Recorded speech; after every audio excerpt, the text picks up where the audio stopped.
The Haunting of Ravenswood Manor. In the quaint town of Ravenswood, nestled among the rolling hills, the Carter family moved into an old Victorian mansion, a relic of times long past. Among its many antique furnishings, they discovered an intriguing portrait hidden beneath a dusty sheet in the attic. It depicted a family from a bygone era, their eyes brimming with an inexplicable sorrow. Intrigued by this mysterious piece of art, the Carters decided to hang it in the living room, unaware of the dark history it carried. As the days passed, the Carters began to notice odd occurrences within the house. At night, the portrait seemed to come alive. The painted figure's eyes glistened with tears that never seemed to fall. This phenomenon was accompanied by eerie sounds, soft sobs, whispers, and the creaking of floorboards, as if the figures were moving about the house.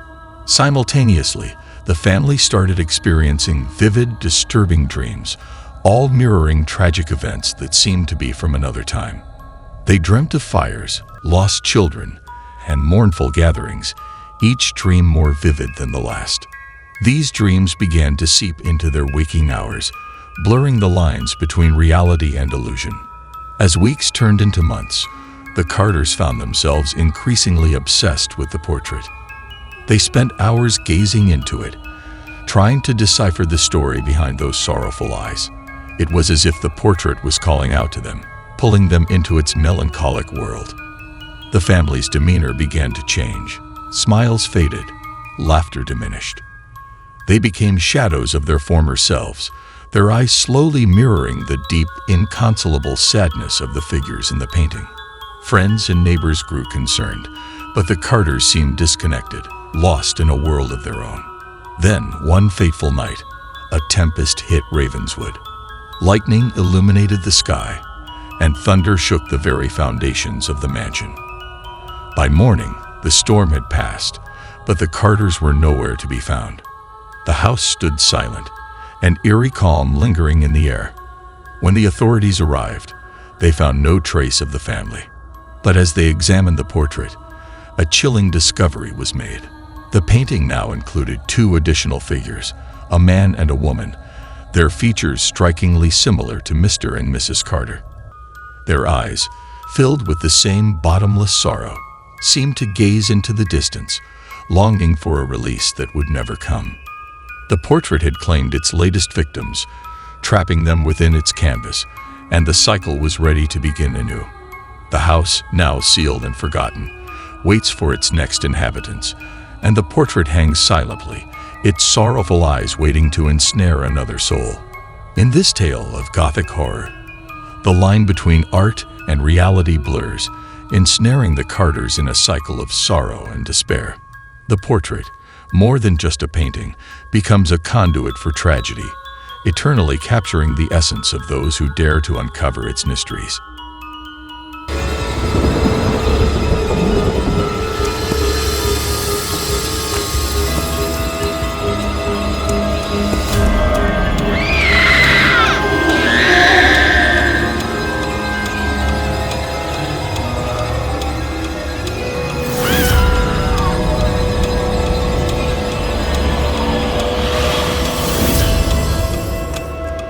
The Curse of Annabelle. In the sleepy hamlet of Willow's End, nestled between whispering forests and rolling hills, an air of mystery always hovered around the old dollmaker's shop. Stories were whispered of his creations, eerily lifelike dolls that some claimed possessed a life of their own. These tales were regarded as local folklore until the night young Emily received one of these famed dolls as a gift.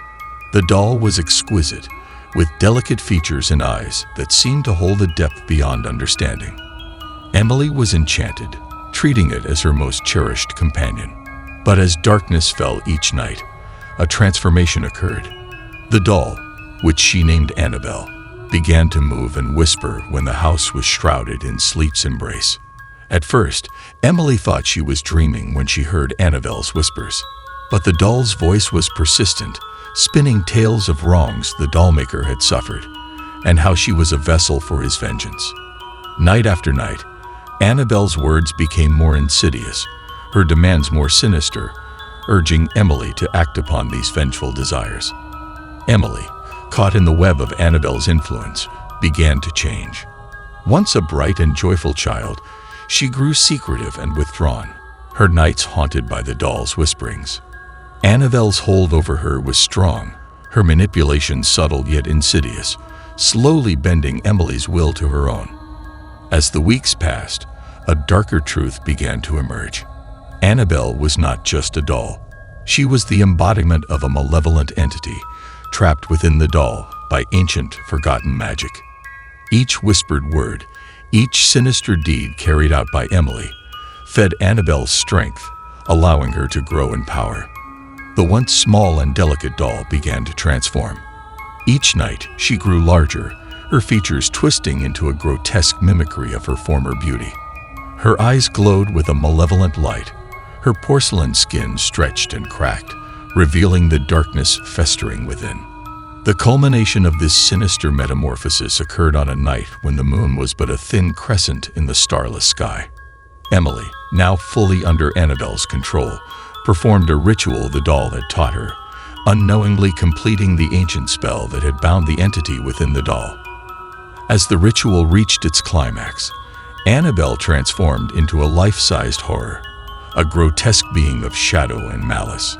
Her true nature as a malevolent entity was revealed, her intent clear, to fully manifest in our world and unleash more of her kind from the shadowy realms they had been banished to. The town of Willow's End awoke to a nightmare. The entity, once bound within Annabelle, roamed free, its dark influence spreading like a plague. The dollmaker's legacy had unleashed a terror upon the world, with Emily, a child lost to the doll's manipulation, at the center of this unfolding horror. In this dark tale, the line between innocence and malevolence is blurred, as a child's love for a doll spirals into a conduit for ancient evil. The story of Emily and Annabelle serves as a chilling reminder of the power of forgotten magic and the darkness that can lurk within the most innocent of vessels. The Ghost Train's Passage. In the shadowed heart of a sprawling metropolis, Mark, a weary night shift worker, had grown accustomed to the rhythm of empty streets and the late-night train ride home. His life was a cycle of work and solitude, punctuated only by the steady clack of the train over the tracks. But one fateful night, a deviation in his routine sent him hurtling into an unfathomable abyss. As Mark stepped onto the platform that night, a thick fog blanketed the station, and the air was heavy with an unspoken anticipation. The train that arrived was not the familiar city line he knew, but an antiquated, almost spectral locomotive that seemed to have emerged from another era. Its carriages were dimly lit, and through the fogged windows, Mark could discern figures seated inside, unnaturally still. Compelled by an inexplicable force and assuming it to be a historical reenactment of sorts, Mark boarded the train. Inside, the atmosphere was chilling. The passengers were dressed in outdated fashions, their faces pale and eyes vacant, as if they were mannequins. They sat motionless, staring blankly ahead, oblivious to Mark's presence. As the train lurched forward, the scenery outside morphed into a blur of shadows and eerie landscapes. Mark felt a growing sense of unease. The train's route was unfamiliar, winding its way through dark, twisted vistas that seemed both otherworldly and suffocatingly close.